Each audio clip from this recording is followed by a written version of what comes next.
Estamos con el secretario general de Comisiones Obreras, Unai Sordo. Egunon, buenos días. Egunon, buenos días. Gracias por estar aquí este sábado. Queremos repasar con usted algunas de las cuestiones socioeconómicas y laborales que más preocupan a pie de calle en estos tiempos de pandemia.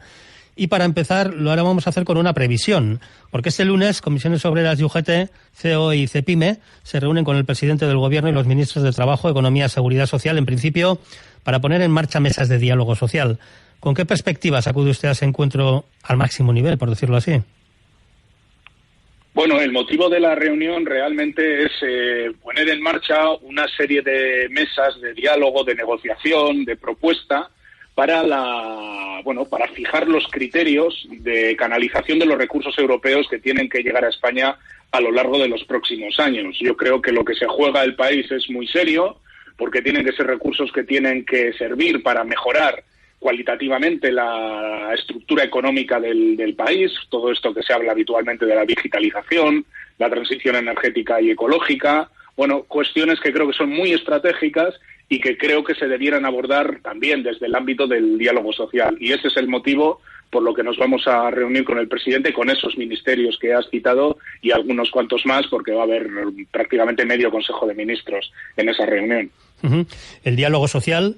Llama la atención que ayer mismo en el encuentro de economía de Sant Agaró en Barcelona, patronal y sindicatos se pusieran de acuerdo al valorar los pactos alcanzados por ambas partes durante la pandemia. ¿Eso es una buena señal cara a que el diálogo social dé frutos?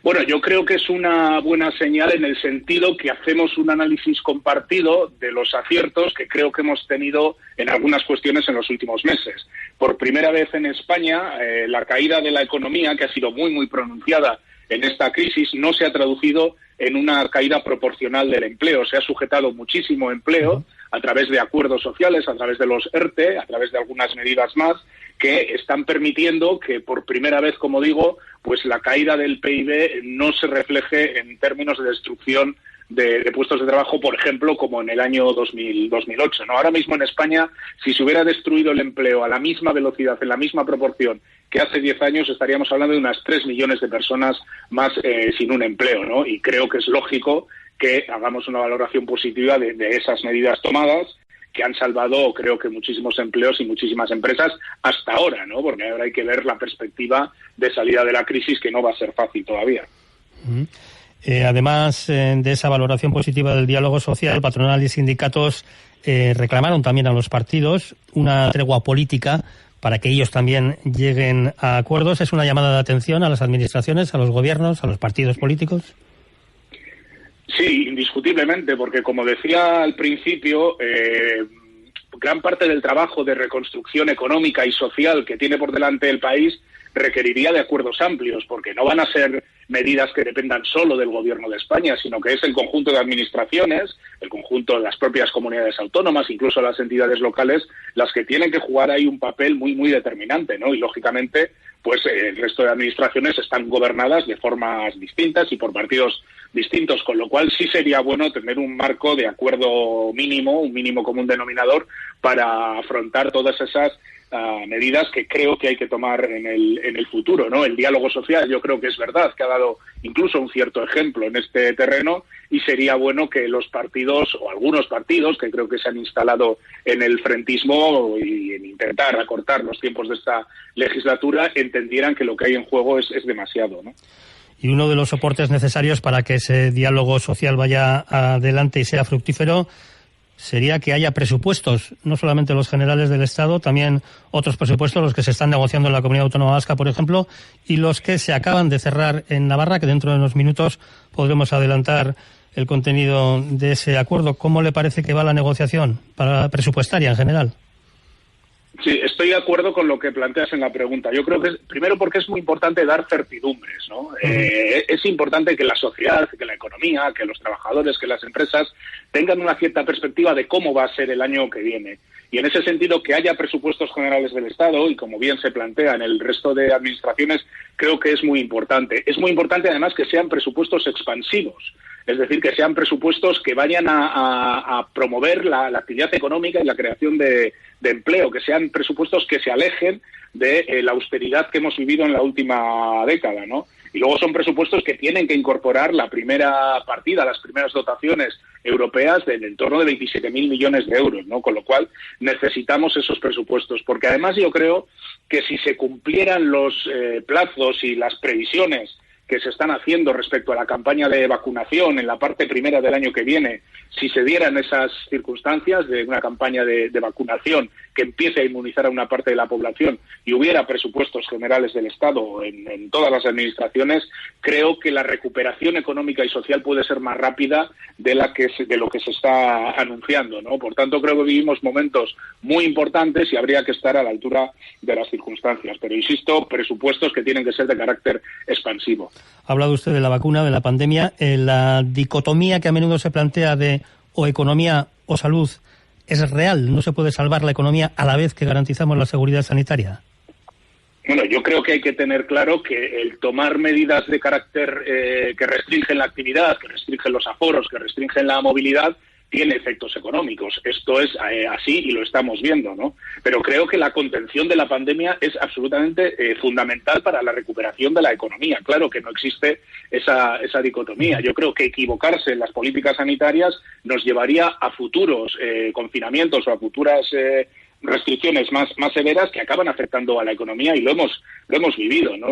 Un tercer trimestre del año donde, bueno, se recuperó el tono de actividad, la economía se incrementó muchísimo, pero seguramente ha tenido algo que ver también en que volvamos a estar en una situación de dificultad. Ahora se abre la posibilidad, según nos dicen las personas que siguen y que entienden de estas cosas, de que en la primera parte del año puede haber no ya una vacuna, sino que se esté impulsando ya la vacunación, y que hacia mediados de año pueda haber un segmento importante, significativo de la población que esté ya vacunado. Pues hombre, yo creo que eso cambia un poco la perspectiva. Insisto, quiero ser muy prudente, si se cumplen esas expectativas que yo mismo le oí ayer en persona a Salvador Illa en Barcelona, ¿no? Bueno, creo que si eso es así, si se mantiene en el empleo y las empresas mediante una política, como digo, de presupuestos activos, de presupuestos expansivos, creo que podemos hablar a partir del año que viene de una intensa recuperación económica, y lo que hace falta es mejorar los niveles de protección social de las personas, porque sigue habiendo muchísima gente que lo está pasando muy mal, que no tiene recursos, que no está viendo cómo funciona de forma suficientemente eficaz la administración pública, y ahí creo que hay que centrar todos los esfuerzos, porque hay muchísima gente pasándolo muy mal. Esa era precisamente la siguiente pregunta. Las restricciones de esta segunda oleada están machacando a un sector de la economía tan importante como son las pymes, los autónomos. El caso más sangrante, sin duda alguna, estos días es la hostelería. Por lo que le digo, valora muy negativamente la actitud que se están manteniendo desde los gobiernos, vamos a decir, ante esta situación. No es que la valore muy negativamente. Yo quiero pensar que cuando se restringe actividad en la hostelería y en otros terrenos es porque se cree que así se contiene la pandemia. Es evidente que la hostelería no tiene la culpa de lo que ha ocurrido en la pandemia, ¿no? Pero también es evidente que se estaban disparando los contagios y ha habido que reducir en buena parte de España la movilidad, y la hostelería, pues ahí, en cierto modo, está pagando el pato. Yo creo que las medidas de restricción, las medidas que tienen que ver con cómo contener la pandemia, tienen que ser complementadas con medidas de sostenimiento de la actividad económica, del empleo y de las empresas, ¿no? Y no se puede dejar una pata sin mover la otra pata. Es decir, creo que si se paran algunos sectores, pues hay que apoyar económicamente para evitar la destrucción de empresas y la destrucción de empleo. Los ERTES ahí funcionan bien, están jugando un papel muy importante, sobre todo cuando luego administrativamente se gestionan bien. Quiero decir que es una buena herramienta para evitar la destrucción de esos empleos, pero seguramente hay que tomar medidas adicionales para sectores que en efecto están sufriendo mucho. ¿Y hasta cuándo se pueden mantener los ERTES? Bueno, yo soy de los que creen que los ERTE van a tener que acompañar toda la situación de crisis económica que tengamos por delante. La alternativa a los ERTE es la destrucción masiva de puestos de trabajo, indiscutiblemente. Y mientras la actividad económica esté tan tocada por la pandemia, yo creo que los ERTE van a tener que seguir funcionando, siendo, bueno, pues bien regulados por parte del gobierno, si puede ser, evidentemente, dentro del marco del diálogo social como hasta ahora, ¿no? Pero es que yo creo que incluso a futuro, cuando se recupere una cierta normalidad en el país, habría que pensar cómo somos capaces de adaptar una figura análoga a la de los ERTE para periodos de normalidad, ¿no? En España normalmente las empresas funcionan con colchones de precariedad y de temporalidad muy altos que al más mínimo problema económico se traducen en despidos masivos, sobre todo de gente joven y de gente con poca antigüedad, ¿no? Bueno, yo creo que es el momento de cambiar esa inercia y que cuando haya problemas en la economía y en las empresas, el despido sea el último recurso y se pueda recurrir temporalmente a medidas como los ERTE u otra figura análoga, ¿no? Esto es como se suele funcionar, por ejemplo, en Alemania, y creo que en España, de una vez por todas, debiéramos intentar sacar adelante un esquema de este tipo y abandonar el viejo esquema que nos acompaña desde los años 80 de la precariedad y el despido permanente que tanto afecta sobre todo a la gente joven, a las mujeres y a las personas más vulnerables, ¿no? Ya digo, incluso para después de la crisis, para periodos de normalidad, yo creo que por ese camino, además, es un camino para derogar, para corregir una parte muy sustancial de la reforma laboral, y nosotros le vamos a exigir eso al Gobierno en lo que queda de legislatura.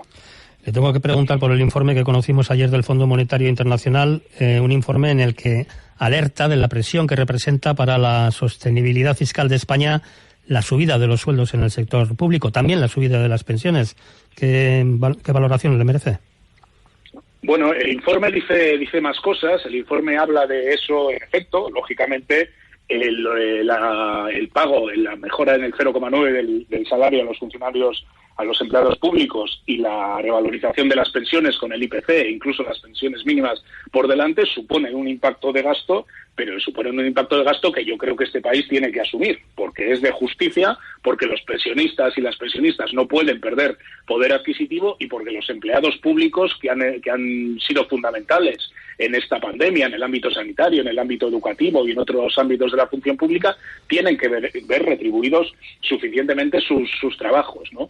Otra cosa es que España tiene un déficit fiscal importante, es decir, España recauda bastante menos de media que los países de la Unión Europea, y el informe del FMI también habla de que hay que mejorar la presión fiscal en rentas del capital y en otro tipo de rentas que hoy en día pagan muy pocos impuestos en nuestro país. En nuestro país, el impuesto de sociedades medio, de los beneficios de una empresa en España, apenas está por encima del 10%, que es lo que paga cualquier nómina por IRPF, cualquier nómina paga por encima, ¿no? Y además es muy regresivo el impuesto de sociedades. Pagan proporcionalmente menos los grandes grupos de empresas respecto a las pymes. Es decir, España tiene que mejorar su nivel de contribución fiscal. España recauda 75.000 millones de euros menos que la media de los países de la Unión Europea, para que, en efecto, los incrementos de gasto que va a haber que asumir en el futuro no deriven en más déficit y en más deuda pública. Pero claro, esta es otra de las medidas que este gobierno se tiene que atrever a tomar, ¿no? La de hacer una reforma fiscal de cierta profundidad, no como la que está ahora mismo planteada, que es absolutamente leve, que es absolutamente light y que va a tener un efecto de recaudación muy cortito, ¿no?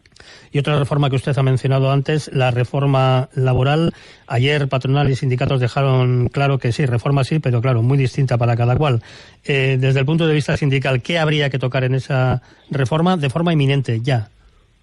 Nosotros pensamos que de forma inminente hay que dar salida a las materias que ya teníamos habladas prácticamente en el mes de marzo y que tienen que ver con recuperar el valor de la negociación y de los convenios colectivos.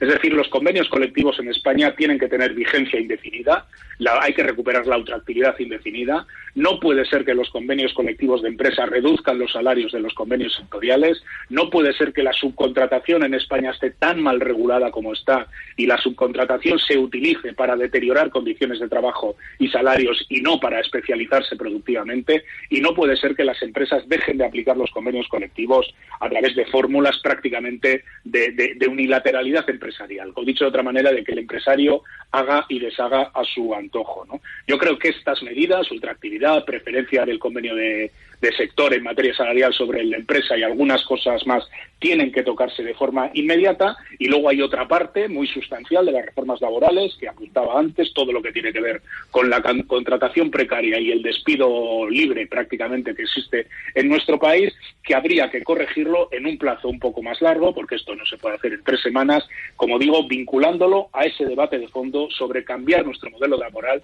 para ir a un modelo más moderno, más participativo, más democrático, donde el despido sea la última opción de las empresas cuando hay problemas económicos, y hay que buscar alternativas en ese terreno. Por tanto, yo lo veo en 2 fases, una primera con las materias que he dicho, una segunda que tendría que ir a un cambio mucho más radical de nuestro modelo laboral.